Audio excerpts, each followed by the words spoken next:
하나님의 말씀 마태복음 1장 1절부터 16절까지 말씀입니다. 1절과 16절만 읽겠습니다. 같이 읽겠습니다. 1절과 16절입니다. 마태복음 1장입니다. 1절 16절입니다. 같이 읽겠습니다. 아브라함과 다윗의 자손 예수 그리스도의 계보라. 16절입니다. 야곱은 마리아의 남편 요셉을 낳았으니 마리아에게서 그리스도라 칭하는 예수가 나시니라. 아멘. 예. 제목이 좀 길죠? 고민을 많이 했습니다. 제목, 이게 이름 짓는 게 이렇게 힘들더라고요. 그리고 마지막 찬양을 어떻게 할까? 그거 너무나 고민했습니다. 하루 종일 고민했습니다. 예. 저는 이제 처치 오브 크리스트에서 그리스도 교회에서 세례받고 이렇게 신앙생활을 했습니다. 거기는 근데 독특한 게 성탄절을 지키지 않습니다. 특별히 성탄절. 성경에 없는 성탄절을 왜 우리가 지켜야 되느냐라는 그런 것 때문에 지키지 않았습니다. 그러다 보니까는 이 성탄절 때도 싱숭생숭합니다. 아무 의미가 없는 그런 한동안 그렇게 지냈던 적이 있었습니다. 제가 왜 이 이야기를 하냐면은 여러분들 이 성탄절 하면 여러분들 동지 지나고 며칠 후에입니다. 해가 길어집니다. 그러니까 이방 족속들이 게르만 민족들이 그날에 축제를 벌였다. 그 날이 성탄절이다. 뭐 이런 식으로 이야기하는 분들이 많이 있습니다. 또 저도 많이 그런 얘기를 들었고요. 근데 어느 순간부터 제가 이 말이 옳은가라는 그 생각을 하게 됐습니다. 그러다가 제 나름대로 개인적으로 이 성탄절은 기독교의 승리 날이다라고 제 자신이 규정하게 됩니다. 왜? 이교도의 축제를 갖다가 그날을 하나님께 예배드리고 주님이 오심을 기념하는 날로 바꿨기 때문에 기독교의 승리 날이다. 그래서 성탄절은 게르만 민족의 동지 축제 이런 말을 제가 이제 다시는 하지 않게 됐습니다. 아닙니다. 진짜 예수가 우리 주님이 이 땅에 오셔서 우리 심령을 변화시키고 우리 사회를 변화시키고 우리 나라를 변화시키고 이 세상의 역사를 뒤집어 엎었습니다. 점령해 갔습니다. 이 놀라운 승리의 날이 성탄절이라 말할 수가 있습니다. 그래서 우리는 이 날을 기뻐하며 즐거워하며 하나님께 영광을 돌리게 되는 겁니다.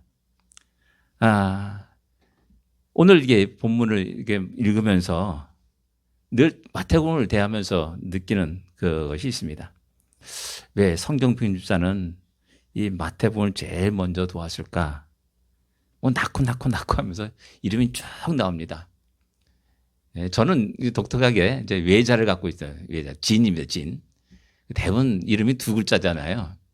그래서 우리 한국 사람들은 이름하면 한 글자나 두 글자는 쉽게 이게 기억에 남고 이렇게 새겨지게 됩니다.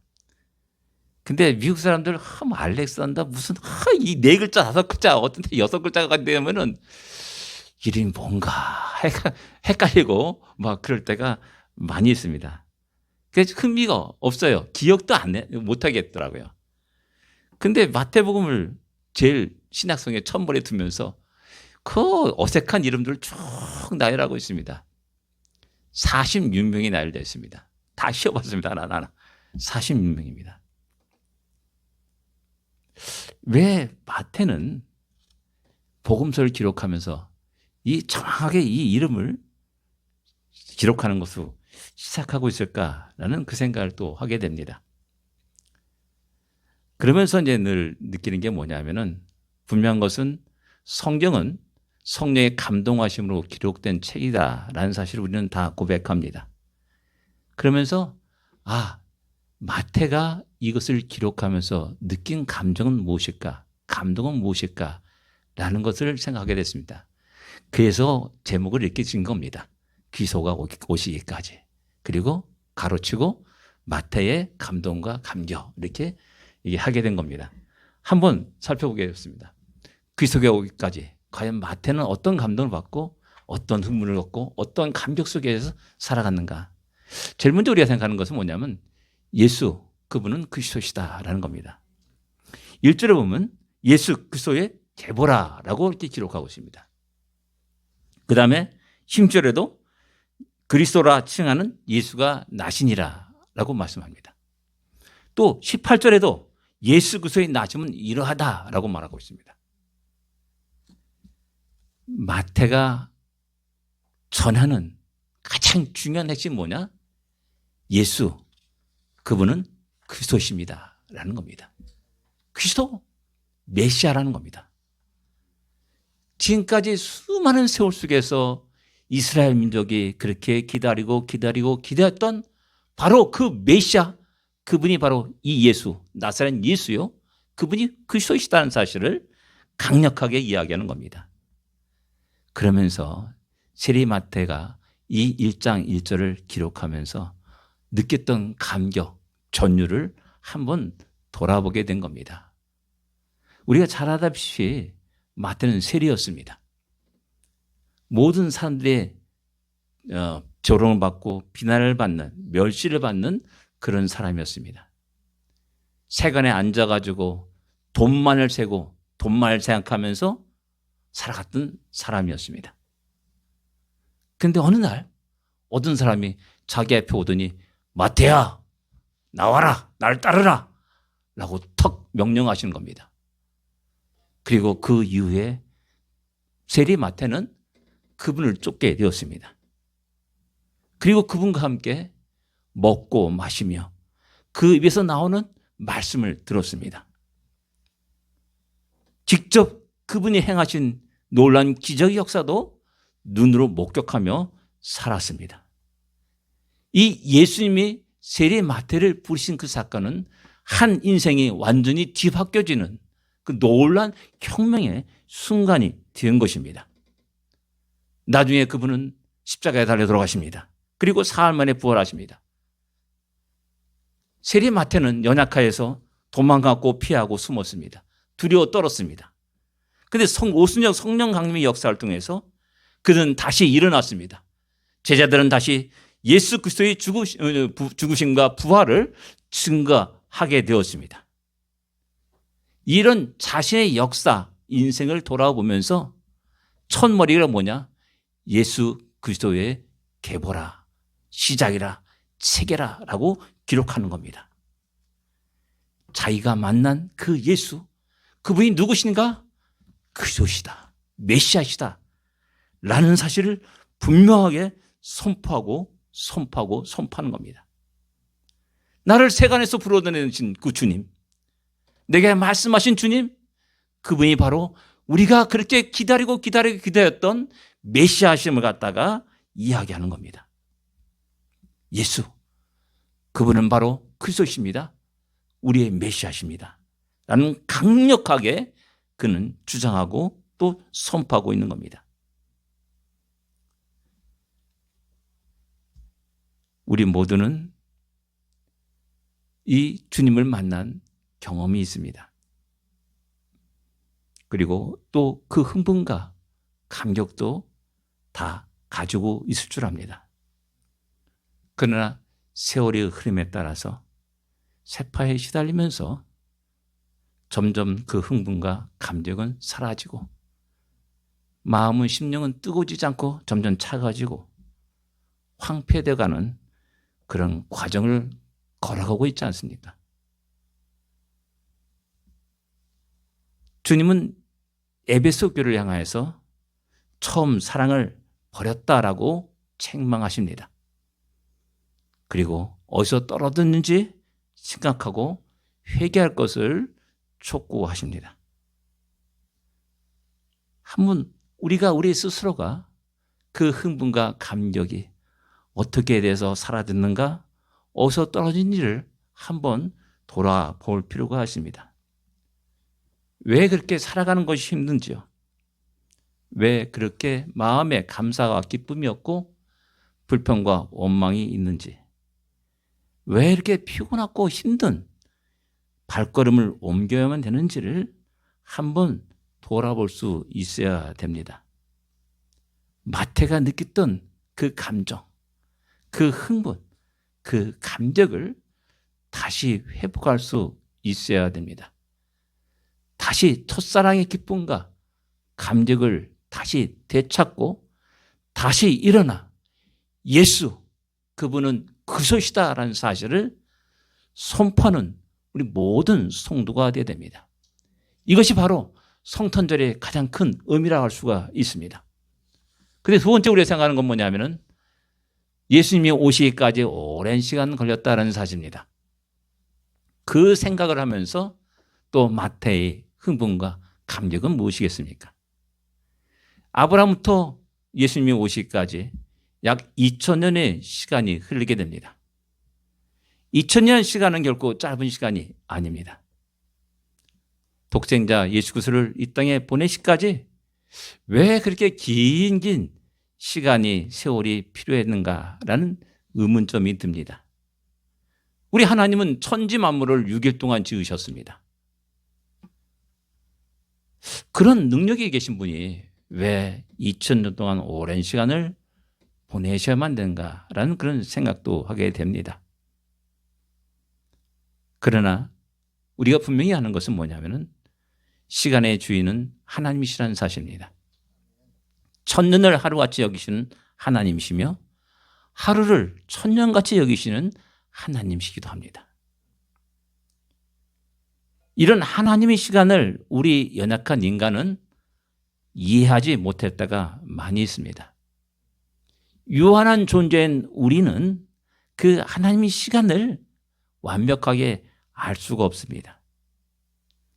하루살이가 어떻게 내일을 이해할 수가 있겠습니까?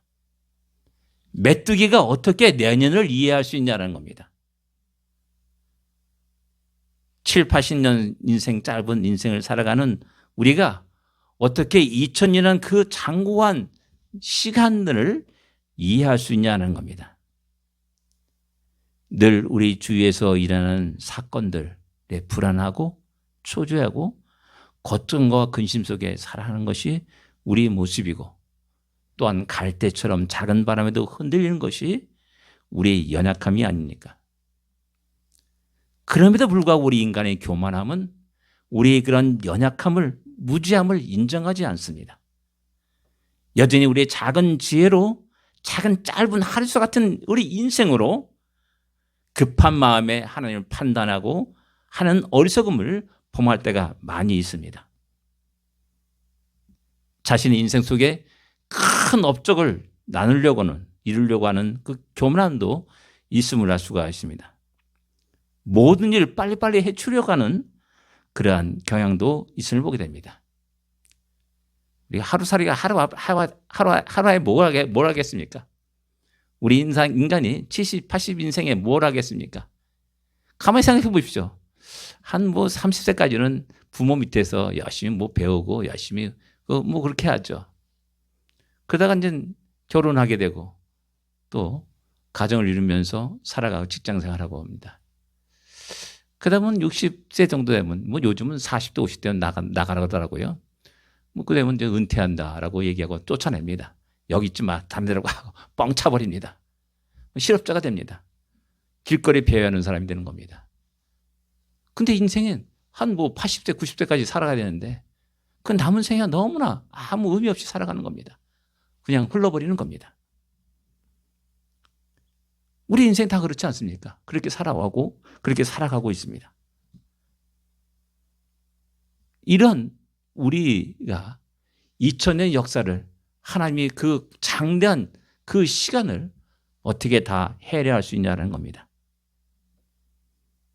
그럼에도 불구하고 우리 상황에 따라서 변하는 것이 아니라 하나님의 계획 속에서 시간 속에서 하나님의 구원은 진행되고 있고 이루어져 가고 있다는 사실입니다. 그 결과 바로 이 마태복음 1장의 모습인 겁니다. 우리 짧은 인생은 기억의 한계를 또 갖고 있습니다.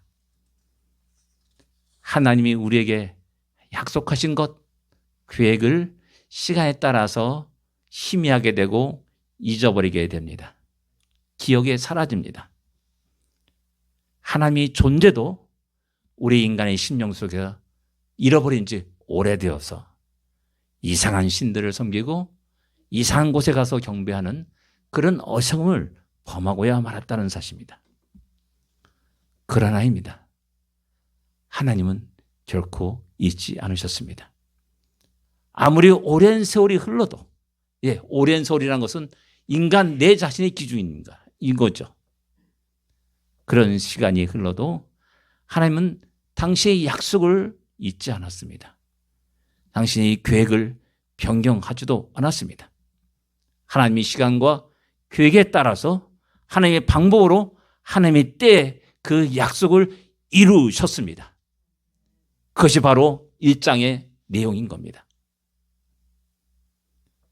사도 마태는 바로 1장에서 그것을 우리에게 전하는 겁니다. 약속을 지키신 하나님, 그 약속을 잊지 않으신 하나님, 반드시 그 약속을 이루고야 마시는 하나님, 신실하신 하나님을 우리에게 전합니다. 우리가 힘들고 어렵고 피곤해지고 낙심되고 좌절할 때에도 변함없이 하나님의 계획은 진행되어 왔고 이루어져 갔다는 사실입니다. 이것을 바라보면서 마태는 흥분과 감격 속에 그 이름을 기록하고 있는 겁니다. 얼마나 우리 자신이 보잘것없는지 돌아봐야 됩니다. 얼마나 우리 자신이 연약한 존재인지를 기억해야 됩니다. 우리가 얼마나 이 세상 살아가면서 두려워 떨면서 근심과 걱정 속에 살아가는지를, 또 얼마나 많이 흔들리고 있는지를 기억해야 됩니다. 그런 자는 하나님을 바라봅니다. 그런 자는 하나님을 의지합니다. 내 상황과 환경을 의지하는 것이 아니라 영원히 변치 않는 하나님의 신실하심을 의지하고 오늘도 내일도 뚜벅뚜벅 믿음의 길을 걸어가는 겁니다. 힘듭니다. 어렵습니다. 고난이 있습니다. 그럼에도 불구하고 흔들림이 없이 믿음의 길을, 발걸음을 내딛게 되는 겁니다. 작은 일에 일희일비하지 않습니다. 작은 일에 변함이 없이 흔들리지 않습니다. 우리는 여전히 하나님이 행하신 크고 놀라운 일들을 다 이해할 수는 없습니다. 그러나 분명한 사실, 그것은 여전히 하나님은 시간 속에서 일하신다는 사실입니다. 당신의 뜻을 이루어 가신다는 사실입니다. 당신이 하신 약속을 지키시는 것입니다. 이런 신실하신 하나님을 오늘도 내일도 신뢰하면서 계속해서 믿음의 길을 걸어가는 우리 모두가 되어야 됩니다. 세 번째 생각은 많은 사람들이 기록되어 있습니다. 이 사실이 얼마나 사도 마태를 흥분시키며 감동시키는지를 생각해 본 적이 있습니까? 46명입니다. 우리 아이 안에서 우리 아도 다 포함해가지고 46명이 기록된 겁니다. 2000년 역사는 이 46명의 인생으로 이어졌습니다. 2000년의 거대한 역사라지만 결국 이 70, 80장의 짧은 인생을 살아가는 이 인생들로 이어졌다는 사실입니다. 거대한 역사 같은데 쭉 보게 되면은 작은 한 인생, 또 다른 인생, 또 다른 인생을 쭉 연결된 겁니다. 한 사람 한 사람은 역사의 징검다리 같은 모습을 우리에게 보여주고 있습니다. 이 사람들을 보니까는 유명한 사람이 없습니다. 우리 입장에서 유명하죠. 우리 입장에서는 잘 알아요. 아브라함 이렇게 이야기하고 다윗 뭐 이렇게 얘기하지만은 실제 다윗이, 성경에 나온 다윗이 실존 인물인가 아닌가 그런 논쟁도 신학 속에서 있었습니다. 리버럴한 신학자들은 다윗은 허구한 인생이다, 꾸며낸 인생이다, 사람이다 라고 주장했던 사람도 있었습니다. 근데 비석에 보니까 다윗 그 자음이 딱 기록된 것을 발견하게 된 겁니다. 그래서 진짜 실존한 인물이었구나 라는 사실 그때서 인정하게 되는 겁니다. 어떻게 보면 세계 역사에 영웅이 없었습니다. 나폴레옹, 징기스 같은 시저 같은 영웅이 없습니다. 세계 역사를 아무리 뒤져봐도 이 사람들 이름은 눈 하나 씻고 봐도 안 나타납니다. 어떻게 보면 평범한 인생들입니다. 근데 그 평범한 인생들이 계속 이어져 나가면서 하나님이 구원 역사를 이루어간 겁니다. 그들 속에 이 삶 속에는 이 한 사람 한 사람에 대한 아픔과 고통과 슬픔이 담겨 있습니다. 어떤 사람은 평생을 노예 생활하다가 노예로 죽은 사람도 있습니다. 어떤 사람은 광야를 걸어간 사람도 있습니다. 어떤 사람은 가나안 땅에 들어가가지고 끝없이 불신앙 넘어졌다, 다시 일어났다, 넘어졌다, 일어났다는 그런 과정을, 그런 삶을 살아가는 분도 있습니다. 또 시간 지나 보니까는 어떤 사람은 바벨론의 포로가 되어서 가장 고생하다가 또 그 땅에서 죽어간 사람도 있습니다. 수많은 인생에 경험하는 아픔과 고통과 슬픔들을 다 경험하게 됩니다. 그리고 때가 되었을 때 그들 속에 그리스도를 보내십니다. 그 역사 속에 살아가는 한 인생들은 그 모든 일들을 다 이해할 수 없었습니다. 왜 내가 이 고생을 하며 살아가는가? 하나님 믿고 살아간다는데 왜 나는 이런 어려움을 겪으며 살아가는가? 진정 하나님 당신은 살아계십니까? 라는 그런 불평과 원망을 쏟아 부을 수도 있다라는 사실입니다. 우리 개인도 역시 마찬가지 아닙니까? 어떤 때는 기뻤다가, 어떤 때는 슬펐다가, 어떤 때는 좋아서 막 박수 쳤다가, 어떤 때는 아이쿠야 하면서 낙심되고 절망하는 그런 일들이 수없이 많이 있습니다. 그러나 지금은 알 수 없지만 조금 지나게 되면은, 돌아보게 되면은 아, 그랬었구나 라는 사실을 깨닫게 됩니다. 저는 예수 믿기 전에는 내 인생에 무엇이 의미가 있는지 몰랐습니다. 그냥 어렵게 살았습니다. 힘들게 살았습니다. 참 무지하게 살았습니다. 아무것도 모르고 그냥 그렇게 살아온 인생이었습니다. 제가 처음으로 전화 건 게 대학교 들어가서 처음으로 전화 걸은 겁니다. 상상합니까, 여러분?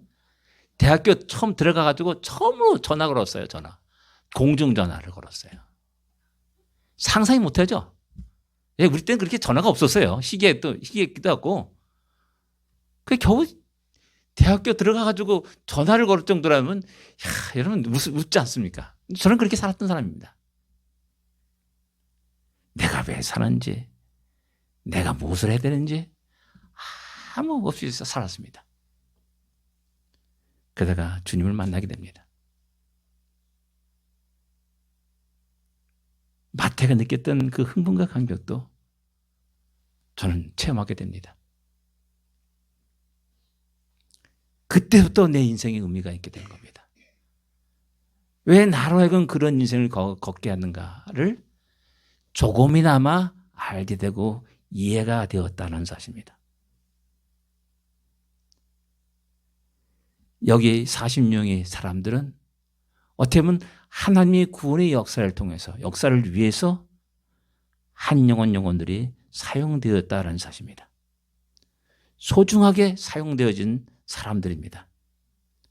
세상의 관점으로 볼 때는 별 볼 일 없는 것 같은 그런 사람들이지만은 그 인생이 나중에 보니까는 예수 그리스도와 연결되었다는 사실입니다.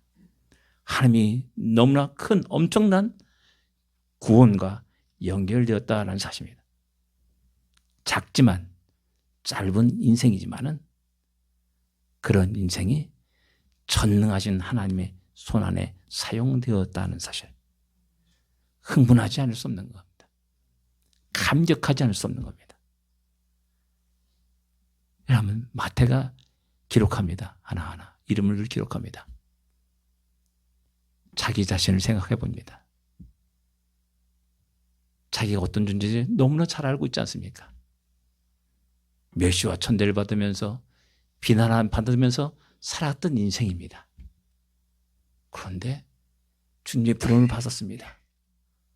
주님의 구원을 위해서 귀하게 쓰임받는 한 인생이 된 겁니다. 낳고라는 단어가 계속 나옵니다. 인생의 연결에는 새로운 생명의 탄생이 있음을 보여줍니다. 생명의 탄생이 없다면 인생의 연결도 없습니다. 그 생명의 탄생을 위해서 하나님은 하나님의 백성의 가정을 사용하십니다. 남녀가 만나서 한 가정을 이루게 하십니다. 각자 인생이 하나님의 구원의 귀중한 징검다리였듯이 한 사람이 모여서 두 사람이 모여서 이룬 가정은 역시 마찬가지로 하나님의 구원의 손길에 너무나 큰 귀한 도구임을 우리는 알아야 됩니다. 그러기에 이 시대에 건전한 경건한 가정이 너무나 소중하다는 사실을 우리 또 너무나 크게 실감해야 됩니다. 우리 모두의 가정들이, 우리의 자녀들이, 또 그의 우리 후손들이 그렇게 하나님의 계획 속에 사용되어지는 그런 가정이요 자녀들이 되기를 원합니다. 근데 어느 때부터인지 우리 성도들 속에, 크리스찬들 속에 이상한 풍조가 일어났습니다. 둘 만나 잘 기르자. 지금은 자녀도 안 낳습니다. 자녀들보다는 멍멍이를 키우고 또 자녀들보다는 이상한 반려동물들이 있더라고요. 별의별 동물이 다 있어요. 거기에 온갖 마음을 쏟고 돈을 투자하면서 살아갑니다. 예, 자녀들 키우는 거 힘들죠. 말 되게 안 들어요. 지겹게 안 들어요. 두들 패주고 싶은데 두들 팰 수도 없어요. 그러니까는 손쉬운 반려동물에게 마음을 쏟는 겁니다. 말 잘 듣거든요. 어떻게 보면은. 그러면서 하나님 우리 가정을 통해서 우리의 자녀를 통해서 이루고자 하는 구원의 놀라운 역사를 갖다가 우린 뻥 차버리고 있는 불신앙의 모습을 보여주고 있는 겁니다. 모순된 모습을 보여주고 있어요. 성도면서 모순된 그러한 모습을 보여주고 있는 것이 오늘 우리들의 모습입니다. 그리고 우리는 하나님을 찬양한다고 합니다. 하나님께 영광 돌린다고 말합니다. 마음껏 춤추고 노래하면서 별 발광짓을 다 합니다. 그러나 가장 기본적인 것, 중요한 것, 이것을 다 던져버리는 겁니다. 빼버리는 겁니다. 열심히 나가서 전도합니다. 예수 믿어 예수 믿는다. 자기 자녀는 낳지 않는 겁니다. 그리고 뭐냐? 고생은 네가 하고 영광은 내가 받겠다는 아주 욕심덩어리인 탐욕적인 크리스찬들의 모습을 너무나 많이 보입니다. 제가 종종 얘기합니다. 여러분들 훌륭한 목사 설교를 듣고 싶죠? 이구동은 다 얘기합니다. 그래서 우리 교회는 아주 좋은 목사, 훌륭한 목사, 설교 잘하는 목사를 청빙하려 아니 눈에 불을 켜고 찾아다닙니다. 찾고 있습니다. 그런데 정작 내 자녀가 목사가 되겠다, 신학교 되겠다, 그 꿈 말립니다. 두 손 두 발 들고 말립니다. 도시락 싸들고 말립니다. 금식 기도하면서 말립니다. 이런 모순된 모습을 왜 보이냐는 겁니다. 한 영혼이 하나님 앞에 소중합니다.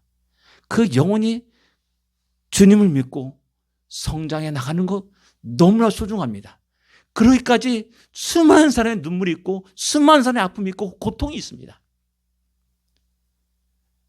제가 예수를 믿기까지 우리 어머님이 얼마나 많은 고통에 기도를 했는지 아십니까? 이런 말할 수 없습니다. 제가 우리 어머니 기도 소리 듣고 꼬꾸라진 사람입니다. 새벽기도 갔더니 나는 뭐 기도할 게 없잖아요. 그냥 누구를 위해서 너를 위해서 내가 새벽기도 한번 나가겠다 해가지고 약속대로 나갔는데 기도할 게 뭐 있어요? 5분도 안 돼서 일어나려고 하는 겁니다. 근데 우리 어머니 보니까 30분 돼도 안 일어나. 막 매낭매낭 그렇게 기도하고 있어요. 그래서 옆에 가만히 뒤에 가가지고 이렇게 들어봤습니다. 다른 거 아니었어요. 우리 3남매를 위한 기도였어요. 그래서 저가 거기서 꼬꾸라진 겁니다. 내가 잘나서 대학 들어가고 내가 잘나서 이렇게 지금까지 살아왔는 줄 알았는데 나의 어머니의 눈물의 기도가 있었기에 내가 지금까지 이렇게 살아왔구나 라는 사실을 깨닫게 된 겁니다. 하나님께서 우리에게 주신 고난을 기쁘게 받기를 우리를 원합니다. 자녀를 양육하는 어려움과 힘든 일도 기쁘게 감사함으로 받기를 원합니다. 계속해서 끝없는 눈물의 기도가 있어야 되고 그런 속에서 하나님의 구원이 하나하나 이루어지고 있다는 사실을 우리는 볼 수 있어야 됩니다. 바로 마태는 이 마태복음 1장을 쭉 기록하면서 그런 감격과 흥분 속에서 우리에게 말씀을 전하고 있는 겁니다. 우리 한 사람은 소중합니다. 우리 가정 역시 너무나 귀하고 소중합니다. 우리에게 허락한 귀한 자녀들 너무나 소중하고 기도합니다. 그렇다면 우리는 여전히 우리 생에 닿는 그날까지 눈물의 기도가 멈춰서는 안 됩니다. 이것이 우리에게 주어진 하나님의 십자가입니다. 이것이 우리에게 주어진 우리의 가장 귀하고 중요한 사명임을 기억하며 이 성탄절을 새롭게 바라고 또한 맞이할 수 있기를 원합니다. 기도하겠습니다.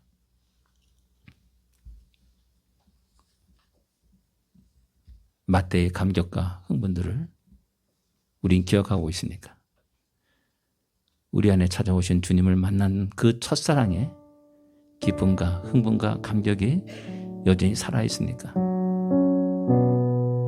그것이 살아있다, 없다 한다면은 우린 맨날 성탄절 맞이해도 말짱꽝입니다. 아무 의미가 없습니다. 거짓과 위선과 모순된 신앙생활 할 뿐인 겁니다. 여전히 우리 하나님은 우리를 바라보고 계시고 우리를 향한 계획이 갖고 있습니다.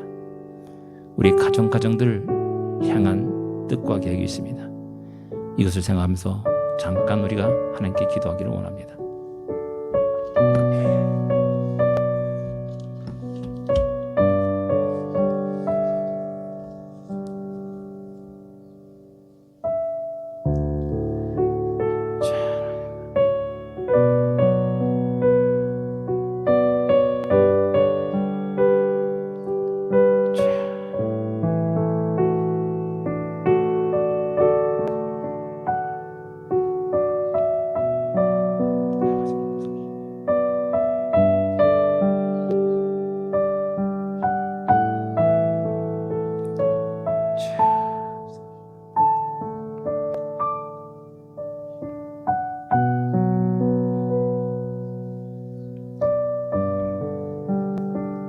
하나님 아버지의 은혜를 감사합니다.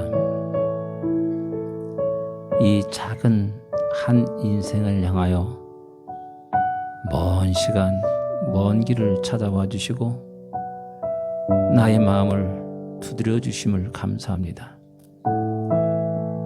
완고했던 나의 마음을 심령을 깨부숴 주시옵시고 우리 주님을 구주로 영접하게 하심을 감사합니다. 또한 나의 눈을 떠서 우리의 눈을 떠서 하나님의 행하신 크고 놀라운 이들을 볼 수 있게 하심을 또한 감사합니다.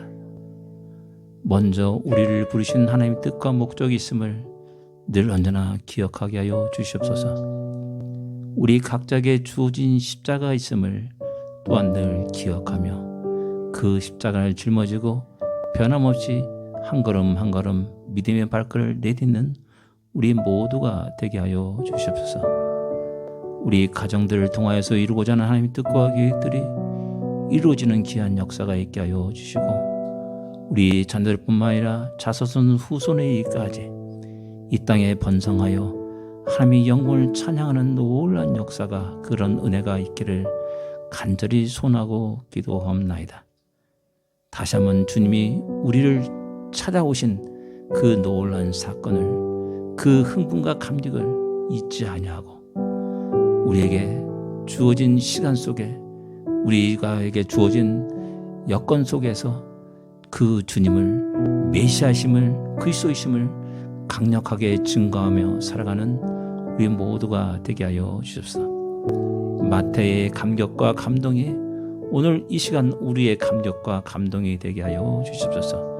예수님으로 간절히 기도드립니다. 아멘.